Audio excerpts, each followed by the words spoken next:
Greetings, my fellow freedom lovers and sovereign thinkers. Thank you for tuning in to LL3 Podcast. My name is Craig, transmitting from the beautiful swampy Metro South Florida, and today's date is Monday, January 24th, 2021. Yeah, so I'm just going to do a little brief here. It looks like some folks are, some of the executive orders on a few things, centralizing and so forth, federal overreach, possible unconstitutional documents. Happens all the time. Doesn't matter what side of the party you're in. Even Donald Trump made those mistakes as well. Those errors, okay? So you have to look at all sides. Hey, I still call him white privileged Joe Biden, okay? If you're offended by it, who cares? But I'm gonna do one pretty brief.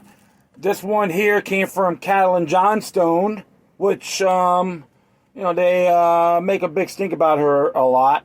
However, this time she's spot on. So you can say whatever you want, but I always appreciate her content.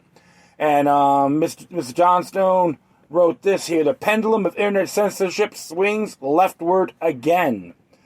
And she just came out 12 hours ago, so she's out in Australia right now. There has been a purge of left-wing accounts from social media, with socialist organizations being targeted on Facebook and multiple Antifa-associated accounts suspended from Twitter.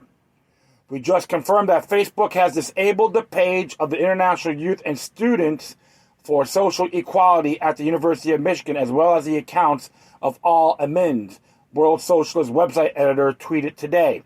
This is an unprecedented attack on the speech rights of an official campus student group. World Socialist Media website also reports the following. On Friday, Facebook carried out a purge of left-wing, anti-war, and progressive pages and accounts, including leading members of the Socialist Equality Party. Facebook gave no explanation why the account were disabled or even a public acknowledgement that the deletions had occurred. At least a half dozen leading members of the Socialist Equality Party had their Facebook accounts permanently disabled.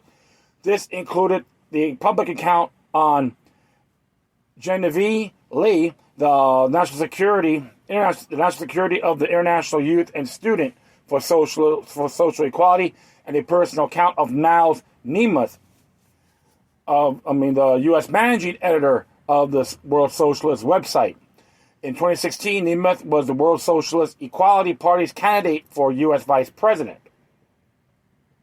Facebook also disabled the London Bus Drivers Rank and File Committee Facebook page, which was set up with the support of Socialist Equality Party UK to organize opposition among bus drivers. They follows a widely discussed call for a walkout by bus drivers to demand elementary protections against COVID-19 pandemic.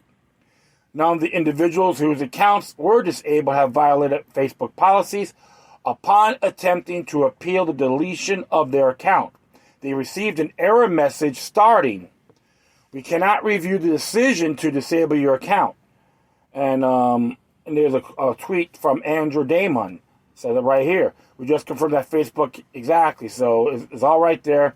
Andre Damon tweeted that.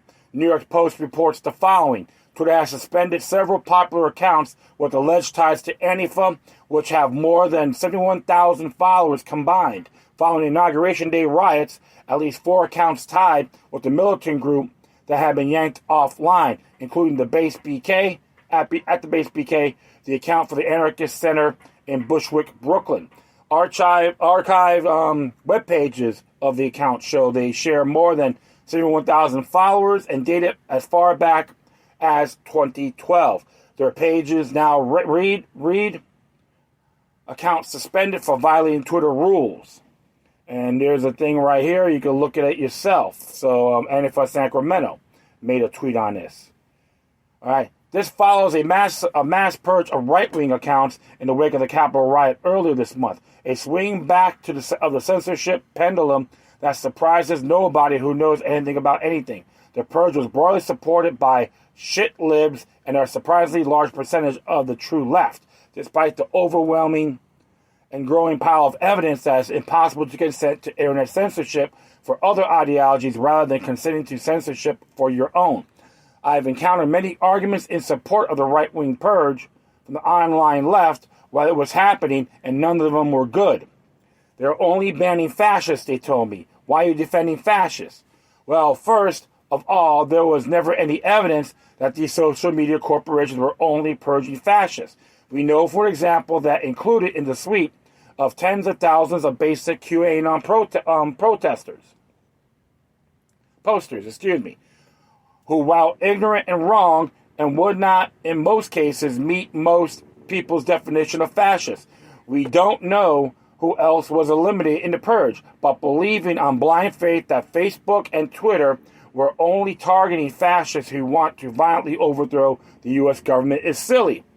In reality, these social media giants have never claimed to be banning fascists, and there is no reason to believe that their policy, white nationalists like Richard Spencer are still there, and even if these outlets did have a policy of banning fascists, what definition of fascist are they using? Do proponents of Silicon Valley censorship believe that they'll be using their personal definition of fascism to determine whose political speech is off limits? Do you think they'll be calling you personally to consult you on whom to ban? How do you imagine that this works exactly? And of course, the opposing normalization of government-tied monopolistic Silicon Valley oligarchs controlling worldwide political speech on the platforms an increasing number of people use to communicate important ideas is not defending fascists. Opposing oligarchic authoritarian control is the exact opposite of defending fascism.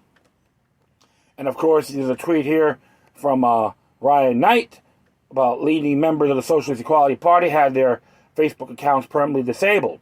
So that was on the 24th. They always censor the left. They told me we're just happy that now they're censoring fascists too. This is all juvenile. When you look juvenile rhetoric from these clowns, right? This is how pathetic some of these people are. That's why you don't associate with them. They're not more than dumb, stagnant, hurricane-formed hacks. All right? Doesn't matter what side of the pendulum you're on. All right? If you believe banning President Trump is okay, and if they ban other sites that you support, don't complain. Like I told people in my past shows, don't be a whiner. Okay? That's a fact. So imagine if it can't get worse. We just saw a major escalation against leftist accounts these past few days. Do you think that's the end of it? What do you imagine will happen if the left ever gets close to actually threatening the interests of the powerful after you've helped manufacture consent for the normalization of the internet censorship every step of the way? It can always get worse. Online left has not yet experienced mass-scale censorship of political speech yet. It experienced losing a few accounts here and there. You haven't seen anything yet. Some Twitter leftists really seem to think they're getting suspended because Kamala Harris supporters mass reported them over a mean tweet as ugly as the last thing we'll get. If your goal is to threaten power at some point, and if you're a real leftist, it should be, then you need to oppose the normalization of any policies that can be used to silence those who threaten the powerful. Well, it's not like the leftist revolution will be planned on social media anyway, they told me. You don't use social media to plan the leftist revolution. You use it to create more leftists. You can use it to bring more consciousness and understanding to your ideas and your causes. Consenting to the institutionalization of the censorship political speech is consenting to your own silence on this front, which will mean the only people who will be able to quickly share ideas and information online with the mainstream population will be those who support the very power structures you oppose. And make no mistake, the imperial narrative managers most certainly do not need public's consent for internet censorship. They don't pour vast fortunes into manufactured consent for evil agendas because it's fun. They do it because they require the public's consent. The empire's inverted totalitarianism only holds together because they're able to maintain the illusion of freedom and democracy. The iron-fisted silencing of wholesome political speech can only happen if the public has been paced into believing it's a good thing. Every step of the tightening of the censorship noose is a part of this pacing. And if you consent to it, you're helping them. One moment.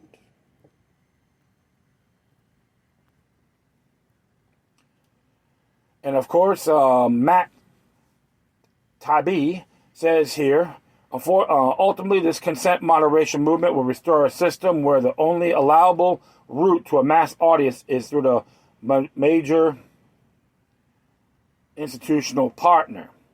Of course, like it says right here on the 16th with Glenn Greenwald, all right, that was recently observed by journalist Matt Taibbi.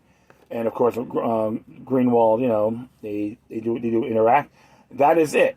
That is the goal. They tried allowing free speech online while simply hammering us with propaganda to help to keep us asleep. But people still just wanted to use the democratization of information that the internet afforded them to talk about how horrible the status quo is. So now they're working to reinstate the supremacy of mainstream gatekeepers. When you realize that corporations are America's real government, the whole, it isn't censorship. If it's a private company doing it, argument is seen for the joke that it is. When you learn that this is censorship, it's being actively coordinated with the official government, it's even more of a joke. To support censorship of online speech is to support the authority of monopolistic tech oligarchs to exert more and more global control over human communication, regardless of your attitude toward whoever happens to be getting deplatformed or on any given day. Supporting this can only be self-destructive, and I agree with her on this composition. But I was with individuals too, were highly critical of these things. All right, and then I got some folks on Facebook mocking Trump. Oh, they banned him on Facebook and Twitter. Ain't that great? I just it's gonna backfire on you suckers. Now look what's happening. Okay, if you believe on censorship, okay, or even companies breaching their contract, then you're not an informed person. You're a hypocrite. Plain and simple. I don't like this at all, folks. There's a lot of sites I can really give two craps about. I don't need them. What happened to these sites are wrong. Okay? Plain and simple. You got liberty's the answer. Even in these social media sites, they have certain contracts to go bye-bye. But now they're just flipping it over again and again and again. Do you consent to that? I don't. Because I know how it is. Hey, they're trying to bust my chops on YouTube. Go figure. Call it violent content. It had nothing to do with violence. Well, this guy here, I've got the person's name. He was involved, hired gun by the CIA. Oh, that's violent content? What the hell is that? Please. So, there's nothing new under the sun, folks. Now you got the oligarchs do it. And all the people that hated Trump so much thought it was funny he got banned on Facebook and Twitter. Now, these other sites you may want, are getting the same treatment. And what are you going to do about it? This is why I told everybody, you get them where it hurts. As far as I'm concerned, those Main Street, those big oligarch sites, they need me more than I need them. I don't get too personal. I utilize it to the best of my ability. And you know what? That's pretty damn cool. Everyone's going to have that mindset. All right, that's a fact. You got to have that set because if not, all will fall. Remember, you may have differences. Both factions may have disagreements, but the bigger enemy's watching all of us and over you guys. Well, that's how I look at it. That will be it. I want to thank everyone for listening. Plus, feel free to download and share us throughout your social media networks. If you have any questions, comments, or something interesting you want to check out, whatever you do, please send your correspondence to the quorum. Furthermore, I'll leave the footnotes of these articles on this article on my speaker page. If you want to contact me, you can hit me at LokiLuck numbers 03 at protonmail.com. So it's LokiLuck numbers 03 at protonmail.com. If you want to donate, you hit me on paypal.me or cash.app /LokiLuck 3. If If you want to send donations to Catalin Johnstone, that would be great. Support honorable journalism. Hey, critical thinking is beautiful, okay? So always get your facts to the best of your ability and always observe the bigger picture responsibly. Once again, thank you for your time. Plus, always remember that demoniac resistance is healthy for the soul and can liberate humanity. Until next time, take care of yourselves. Keep on spreading the love. And may your guardian spirits be with you.